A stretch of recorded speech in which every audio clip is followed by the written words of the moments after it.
Bismillahirrahmanirrahim. Assalamualaikum warahmatullahi wabarakatuh. Alhamdulillah. Alhamdulillahi nasta'inuhu wa nastaghfiruhu wa na'udzu billahi min syururi anfusina wa min sayyiati a'malina may yahdihillahu fala mudilla lahu wa may yudlil fala hadiya lahu. Asyhadu an la ilaha illallah wa asyhadu anna Muhammadan abduhu wa rasuluh la nabiyya ba'da wa rasula ba'da. Amma ba'du. Pertama dan utama marilah kita panjatkan puji serta syukur kehadirat Allah Subhanahu wa taala yang mana Allah telah memberikan nikmat iman dan Islam. Salawat serta salam semoga tercurah limpah kepada Nabi kita, Nabi Agung, Nabi Mulia, yang mana beliau adalah kekasihnya Allah, yang mana beliau diciptakan dari setengah cahayanya Allah, yang mana beliau yang akan memberikan syafaat nanti di yaumil akhir, yaitu baginda kita Nabi Muhammad SAW. Pada kesempatan kali ini izinkan saya untuk menyampaikan sedikit ilmu yang saya pahami, yaitu fadilah istighfar. Apa sih fadilah istighfar? Fadilah istighfar ini adalah keutamaan istighfar. Jika Rasulullah SAW bersabda, "Man lazimal istighfar," barang siapa yang rajin beristighfar, ja'alallahu lahu min kulli dikin makhrajan, Allah berikan jalan keluar dari setiap kesempitan. Maksudnya apa? Jika kita ingin menjadi seorang ilmuwan, kita ingin menjadi seorang dokter, ilmuwan yang menjadi ilmuwan seperti apa? Dokter yang membuat obat yang menyembuhkan penyakit apa? Pasti ada jalan keluarnya dari Allah Subhanahu wa taala jika kita berzikir terus kepada Allah, istighfar terus kepada Allah Subhanahu wa taala. Wa min kulli hammin farajan. Dan Allah berikan kemudahan dari setiap kebingungan. Maksudnya apa? Jika kita susah mempelajari ilmu agama, susah mendapatkan ilmu yang telah disampaikan guru-guru kita, istighfar kepada Allah Subhanahu wa taala, pasti Allah berikan kemudahan kepada kita. Makanya kita harus diwajibkan untuk beristighfar kepada Allah Subhanahu wa taala. Karena kenapa? Ada magfirahnya. Apa itu magfirah? Ampunan dari Allah Subhanahu wa taala, mau dosa kecil atau besar. Makanya kita harus beristighfar terus kepada Allah Subhanahu wa taala. Wa razaqahu min haitsu la yahtasib. Dan Allah berikan rezeki yang tidak terduga. Maksud rezeki yang tidak terduga kayak apa sih? Orang boga bisa ningali, bisa ngomong, bisa nyarios, bisa berjalan, itu sebagian rezeki dari Allah Subhanahu wa taala. Rezeki yang tidak terduga bukan berarti rezeki itu uang saja.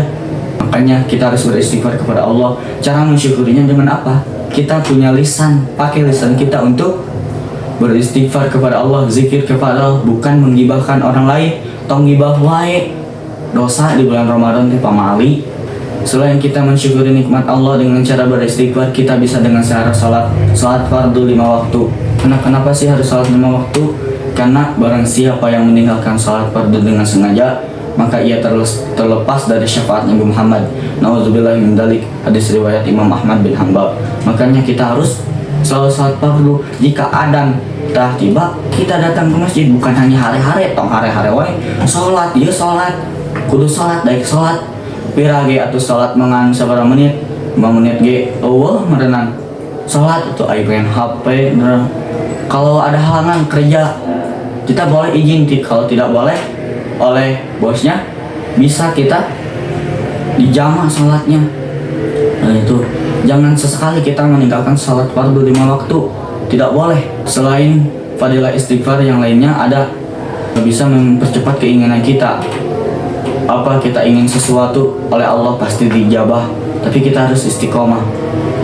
Ada salah satu cerita, yaitu tukang roti ingin bertemu dengan Imam Ahmad bin Hanbal. Beliau selalu berzikir, beristighfar kepada Allah Subhanahu wa taala, meminta ingin bertemu dengan beliau. Ketika di perjalanan, ia melihat seseorang yang tiduran di perjalanan. Dibawa ke rumahnya, ditanya, "Kenapa Anda tadi tiduran di pinggir jalan?" "Saya ini adalah seorang musafir. Saya tadinya ingin tidur di dalam masjid itu, tapi mereka alasannya mau dikunci masjid itu. Jadi saya tiduran di pinggir jalan itu." "Oh, kalau sambil menunggu subuh." "Oh, kalau begitu tidur aja di rumah saya sampai subuh waktunya tiba." "Oh, kalau begitu terima kasih." Tukang roti itu melanjutkan membuat adonan sambil berzikir, beristighfar kepada Allah Subhanahu wa taala. Sontak musafir itu bertanya, "Apa yang membuat Anda selalu beristighfar kepada Allah, zikir kepada Allah?" "Permintaan aku satu, aku ingin bertemu dengan Imam Ahmad bin Hanbal." Sontak musafir itu kaget, lalu berkata, "Tenang, doamu udah diijabah oleh Allah. doa anjen pas diijabah ke Allah Subhanahu wa taala. Gimana caranya? Sebenarnya yang ada di hadapanmu ini adalah yang kau inginkan. Aku adalah Imam Ahmad bin Hambal. Tuh, mun orang terus istiqomah ke Gusti Allah, nyuhunkeun ke Gusti Allah, Allah oge pasti dihan lah.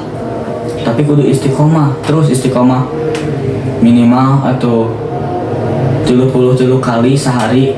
Soalnya kunaon Rasulullah oge taubat lebih daripada 70 kali. Kita umatnya sabaraha kali? Aya teh 33 kali. Matakna alurang kudu nurutkeun lah Kangjeng Nabi alurang, Pangeran alurang. Kita harus selalu beristighfar kepada Allah Subhanahu wa taala karena ada apa tadi? Maghfirah dari Allah, ampunan dari Allah Subhanahu wa taala. Mungkin cukup sekian dari saya. Wabillahi taufiq wal hidayah. Wassalamualaikum warahmatullahi wabarakatuh.